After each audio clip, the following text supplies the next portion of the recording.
खादी एवं ग्राम उद्योग को अगर आपको जानना है तो सबसे पहले ये जानना होगा कि क्या वो प्रोडक्ट बनाते हैं। वो मैं डायरेक्ट साइट पे ले चलता हूँ।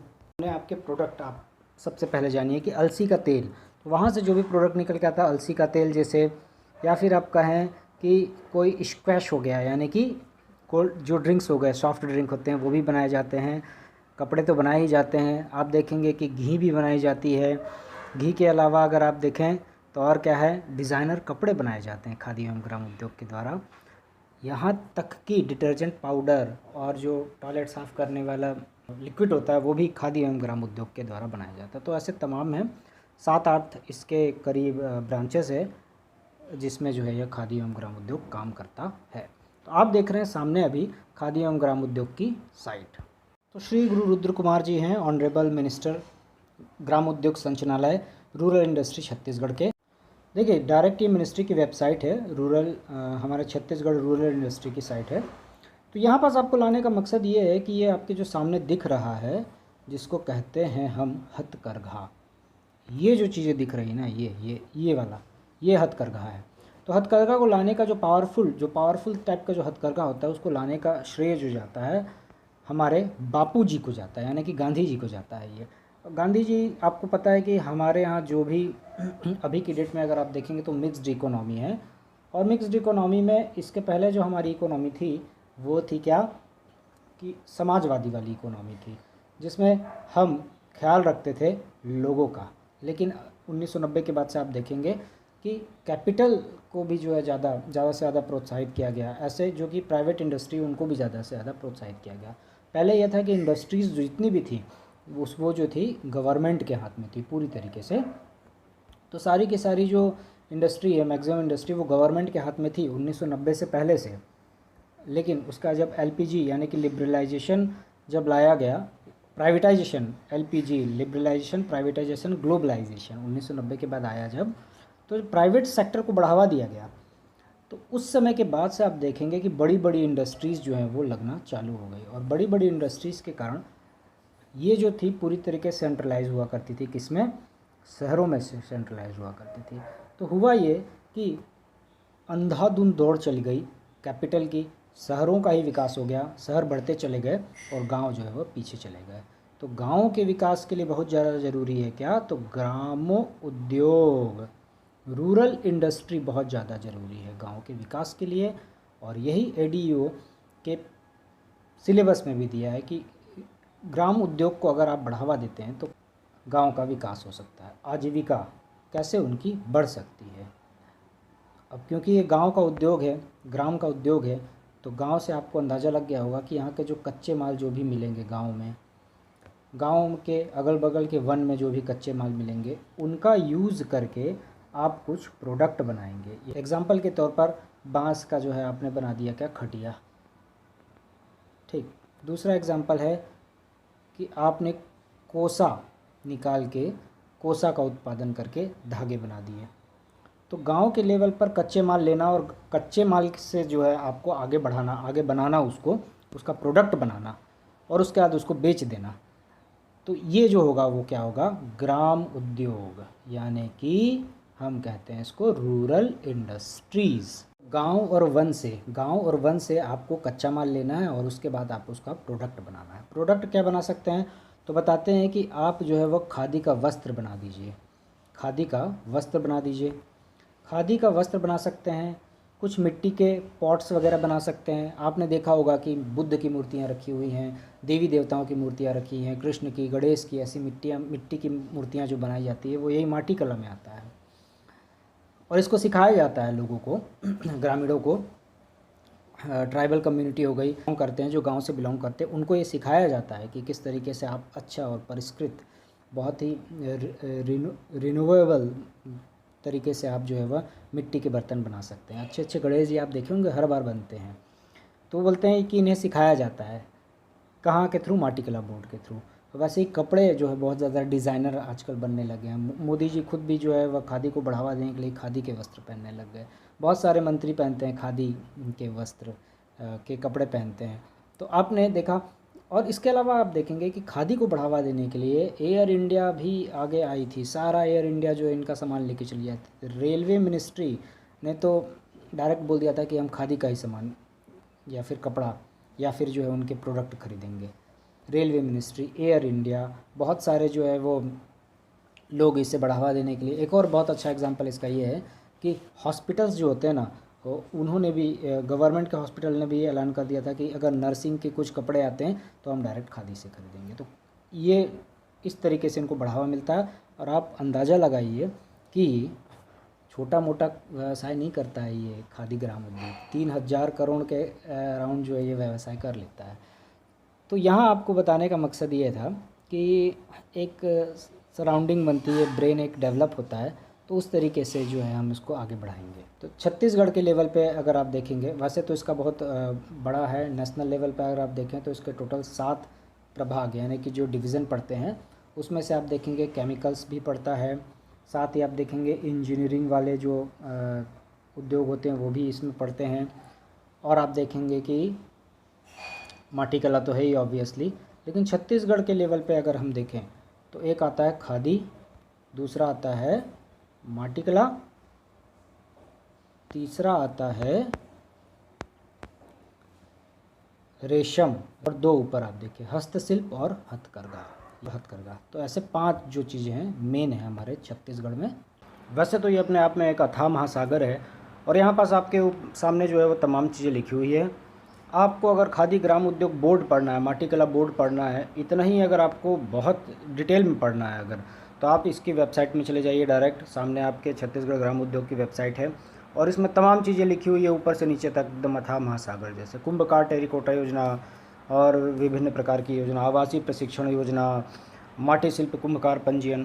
तो ये इतना ज़्यादा डिटेल में पूछा नहीं गया अभी तक, ऐसा मुझे दिखा नहीं। अगर दिखता है ऐसा कुछ सवाल तो मैं आपके सामने फिर से प्रस्तुत करूँगा उसको बैक जाके, कि यहाँ भी रेशम प्रभाग लिखा हुआ। तो ये जो रेशम प्रभाग है इसके अंदर भी आप जब जाएंगे इस वेबसाइट में, तो यहाँ देखिए टसर रेशम एट इरिंथ्रिया माइलिटा, ये कुछ अच्छा बात है कि हाँ आप इसको पढ़ सकते हैं, ये वाली इरिंथ्रिया माइलिटा। तो लेकिन अगर फिर और आप इसके थोड़ा और अंदर जाएंगे तो ये बहुत ज़्यादा इसमें लिखा हुआ है। इतना डीप में अभी तक तो कोई सवाल दिखा नहीं है। जैसे हो गया कौन से एक्ट से पास हुआ था ये पूछा था, इसके बाद दिया था कौन सा जो उद्योग है रोज़गार प्रोवाइड करने के लिए यूज़ होता है। तो इस टाइप के सवाल इसमें दिखते हैं। और आप और वाला देखें तो आप देख सकते हैं टसर रेशम विकास विस्तार योजना। तो ये भी काफ़ी डीप हो जाता है इस टाइप, तो इसी को पढ़ते रह जाएंगे, ऐसा हो गया। तो ओवरऑल कहने का मतलब ये है कि अगर दिखता है तो हम जो है डेफिनेटली इसको कवर करेंगे। देखिए इसमें क्या होता है, खादी एवं ग्राम उद्योग में आपके सामने दिख रहा होगा चरखा। तो चरखा मैंने आपको बताया कि सबसे पहले गांधी जी ने पावरफुल एक चरखे का निर्माण किया ताकि जो है वह ग्राम उद्योग को बढ़ावा मिले।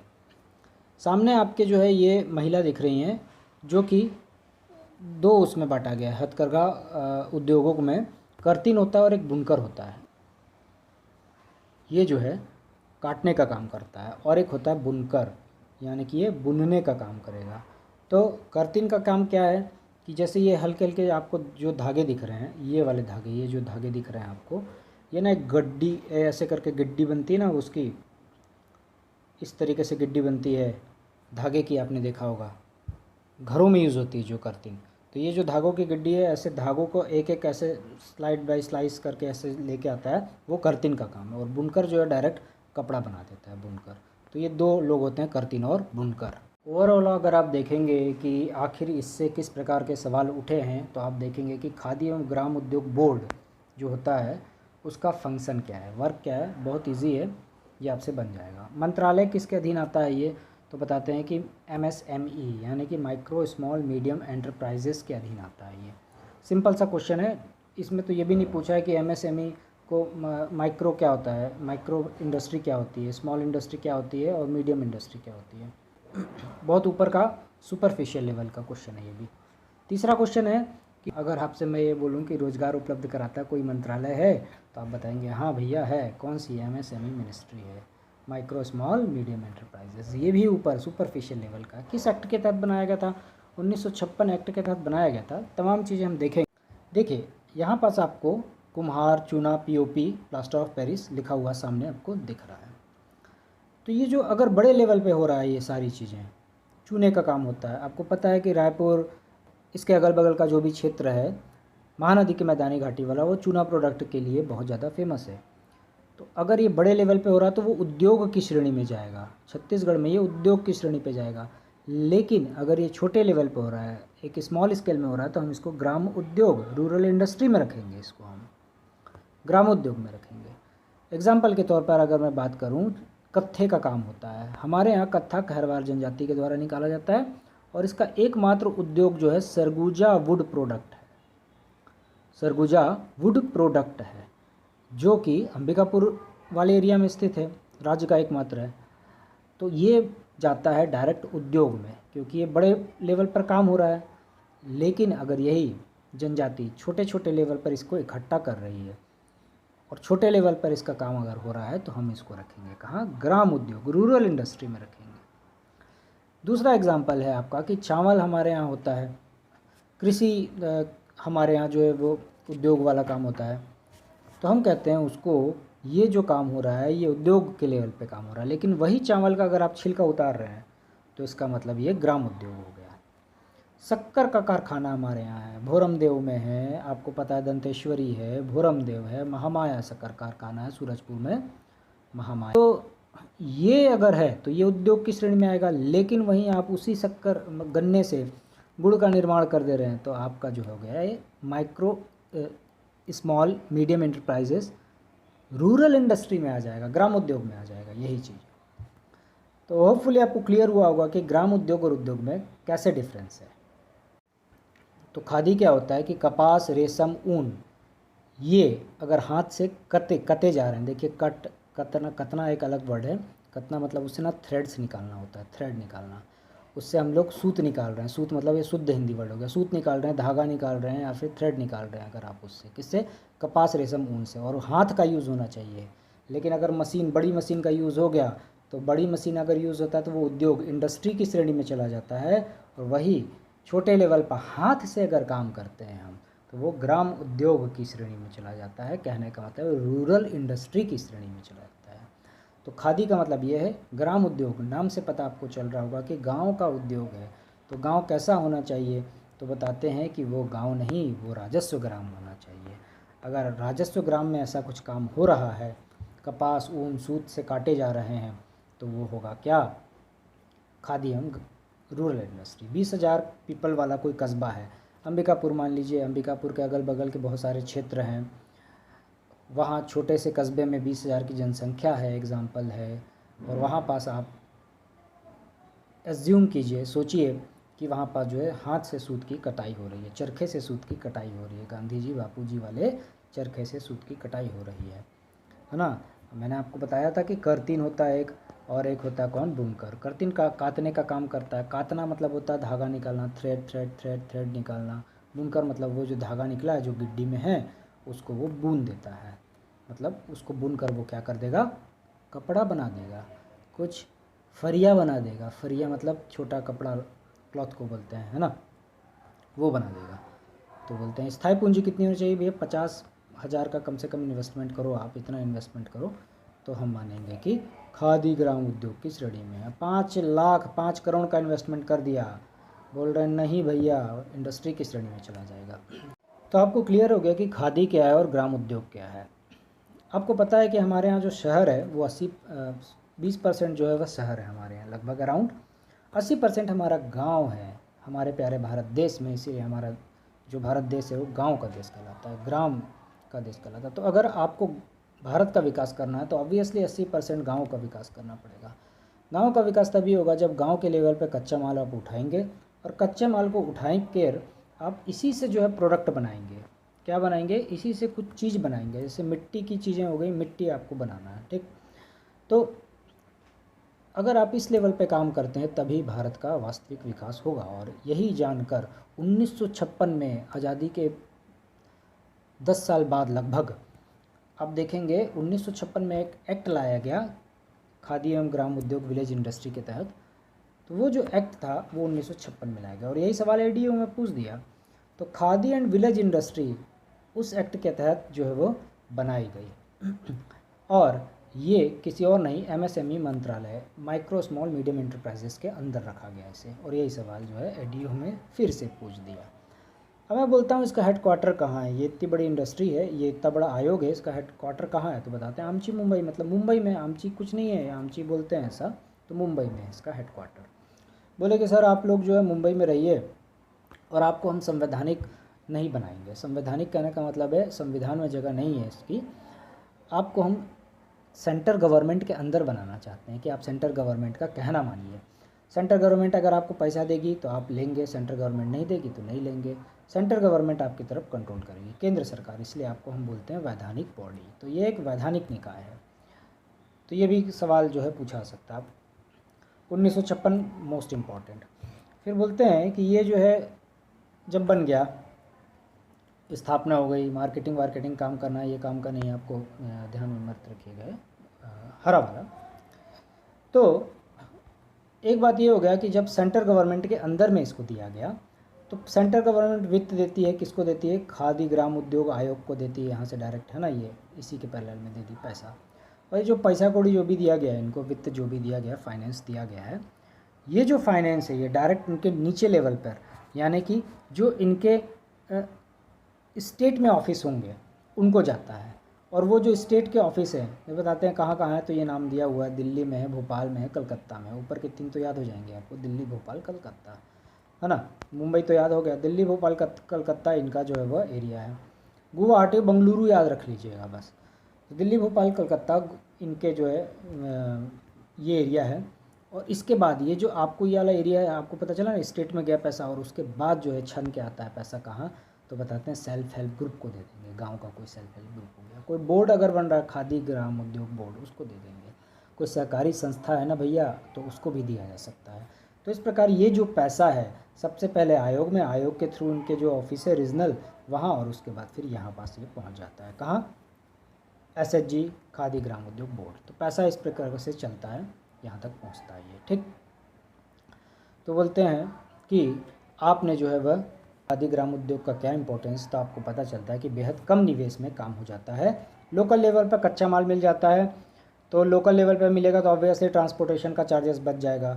मिट्टी का क्या चार्ज है भाई, मिट्टी उठाइए, बर्तन बना दीजिए उससे, घड़ा बना दीजिए उससे, पॉटरी बना दीजिए उससे, क्या चार्ज है उसका, तो बेहद कम में निवेश में हो जाता है। ज़्यादातर रूरल एरिया में ही है, स्वरोजगार मिलेगा। आपको पता है स्वरोजगार आजकल मिलना, मतलब रोज़गार मिलना कितना मुश्किल हो गया है। तो रूरल एरिया में डायरेक्ट जो आपको रूरल एरिया में तो और रोज़गार नहीं मिल पाते हैं, लेकिन अगर उद्योग विकसित किया जाए रूरल एरिया में तो डायरेक्ट जो है वह स्वरोजगार का काम करेगा। आपको ये भी पता है कि हमारा देश में बहुत ज़्यादा पॉपुलेशन है, बेहद जो है अथाह लोग भरे हुए हैं। चाइना ने अपनी कैपिटल को विकसित किया, अपने जो ह्यूमन कैपिटल है उसको विकसित किया, उसके बाद वो आगे अग्रसर हुआ डेवलपमेंट के पद पर। हम अगर इसी श्रम शक्ति लेबर का यूज़ कर लें अगर हम लोग, तो हम भी आगे बढ़ सकते हैं। तो इसके लिए ग्रामोद्योग बहुत ज़्यादा काम और बहुत ज़्यादा प्रमुख भूमिका निभाएगा अगर ये सक्सेस होता है ग्रामोद्योग का काम। कृषि वन, आपको पता है कि स्थायी उत्पाद कहाँ से मिल जाता है, तो बताते हैं खेती से ही मिल जाएगा। स्थानीय जो है वह दोहन कर पाएंगे हम लोग, किस चीज़ का, तो बोलते हैं कि गांव में ही हमको जो है वह दोहन के मिल जाएंगे। मतलब पर जैसा कि आपको पहले ही मैंने बताया कि ये जो चीज़ें हैं हमको लोकल लेवल पे ही मिल जाती है, वही चीज़ लिखा हुआ है ये वापस चीज़, ठीक। और द रिसोर्स जो है अगर डिसेंट्रलाइज होगा, कहने का मतलब ये है कि जब गांव के उद्योग विकसित होंगे तो जो संसाधन शहरों में बसा हुआ है, सारा जो कैपिटल आप देखेंगे, सारी पूंजी जो है वह शहरों के लोगों के पास है, वो डायरेक्ट कहाँ चली जाएगी, गांव में चला जाएगा। डिसेंट्रलाइज हो जाएगा, विकेंद्रीकरण हो जाएगा पैसे का, केंद्रीकरण नहीं रहेगा। केंद्रीकरण अभी शहर में है, लेकिन अब जो है वह कहाँ हो जाएगा, अगर ये विकसित होता है तो डिसेंट्रलाइज हो जाएगा। क्या डिसेंट्रलाइज हो रहा है, तो बताते हैं कि गांव में चला जाएगा पैसा। एक अंतिम है कि इंडस्ट्रियलाइजेशन के परिणाम से मुक्ति मिलेगी। कहने का मतलब ये है कि इंडस्ट्रियलाइजेशन, कैपिटल जब आया, कैपिटल बहुत ज़्यादा जब शहरों में आरोपित हुआ, तो सारा जो खिंचाव है, सारे जो लोग हैं, गांव के जितने भी लोग थे वो चले गए शहरों में। शहरों में चले जाने के कारण ये हुआ कि ठसाठस जो है वह शहर भर गया। अब जो शहर की सड़कें थीं उनके फुटपाथों में भी जो है वह ठेले लगने लग गए, क्योंकि ये जो गांव के लोग थे ये अपना जीवन यापन कैसे करेंगे, कुछ समय के लिए आए थे, उसके बाद वो उनका काम ख़त्म हो गया, अब वापस गांव नहीं जा सकते। तो इन लोगों ने क्या किया कि अगल बगल रोज़गार करना चालू कर दिया। तो ये जो है यहीं के यहीं रुक गए। तो ये जो एरिया है शहर का, ये ठसाठस भरने लग गया। अब जाम हो गया, जाम लगेगा, आपस में सत्ता के लिए संघर्ष होगा, रिसोर्स के लिए संघर्ष होगा। रिसोर्स ना मिलेगा, रिसोर्स नहीं मिलेगा तो लोग चोरी करेंगे, तो चोरी डकैती बढ़ेगी, बोलते हैं क्राइम बढ़ेगा। रिसोर्स का ही संघर्ष है ये। तो बोलते हैं कि अगर आप डायरेक्ट ही रिसोर्स पहुंचा दे रहे हैं गांव में तो भाई ये सब दिक्कत ही नहीं होगी। तो बताते हैं रिसोर्स का जो है इंडस्ट्रियलाइजेशन के परिणाम से मुक्ति मिल जाएगी अब लोगों को। तो ये कुछ है भारत के लेवल पर इम्पोर्टेंस क्या होता है ये। संभागीय कार्यालय दिल्ली, भोपाल, कोलकाता आपको याद रहेगा। और पैसा कैसे जाता है, इस तरीके से जाता है। बस आपको क्वेश्चन के लेवल पे चलता हूँ कि इस प्रकार का क्वेश्चन पूछा गया था, सामने आपके लिखे हुए हैं ये क्वेश्चन, आप आराम से देखिए, ज़्यादा डीप लेवल के क्वेश्चन नहीं है। हम वापस जाते हैं कि कुछ चीज़ें ना छूट पाए, इसके लिए हम एक और पोर्शन इसका कवर करते हैं, वो है प्रधानमंत्री रोजगार सृजन कार्यक्रम। प्रधानमंत्री रोजगार सृजन कार्यक्रम 2 योजनाओं को मिलाकर बनाया गया था सेंट्रल लेवल पर, रोजगार योजना पीएम की और ग्रामीण रोजगार सृजन कार्यक्रम। ये 2 चीज़ दोनों को मिला के बनाया गया प्रधानमंत्री रोजगार।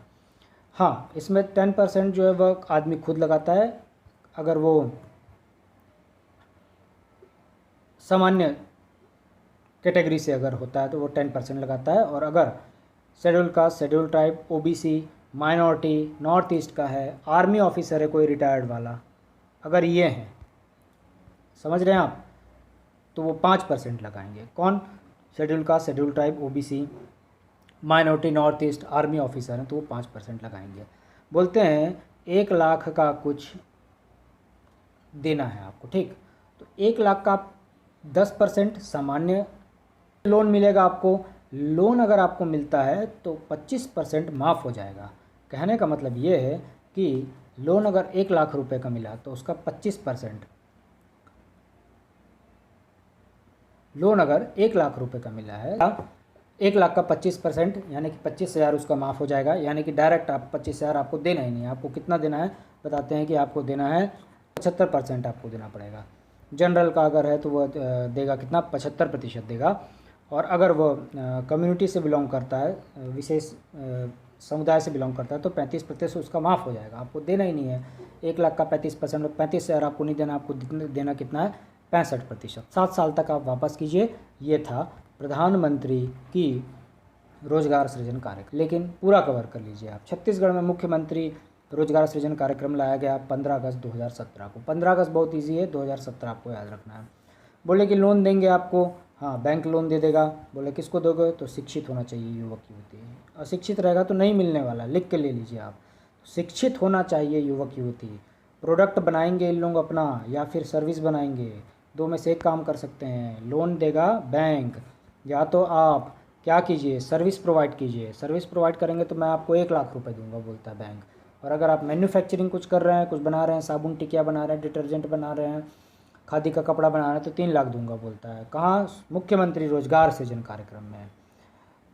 तो प्रोडक्ट बन गया और रजिस्ट्रेशन करवाइए आप जाके खादी विलेज इंडस्ट्रियल बोर्ड में जाके, वहाँ जाके रजिस्ट्रेशन करवाइए। मार्केटिंग खुद व खुद गवर्नमेंट आपका करेगी।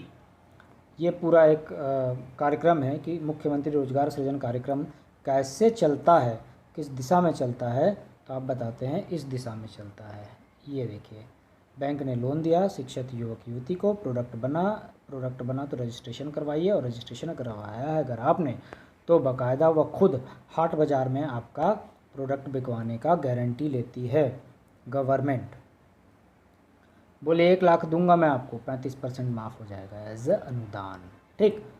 आप 1 लाख का 35%, 35,000 आपका माफ़, अब आप देते रहिए। कितने समय में देना इम्पोर्टेंट नहीं है।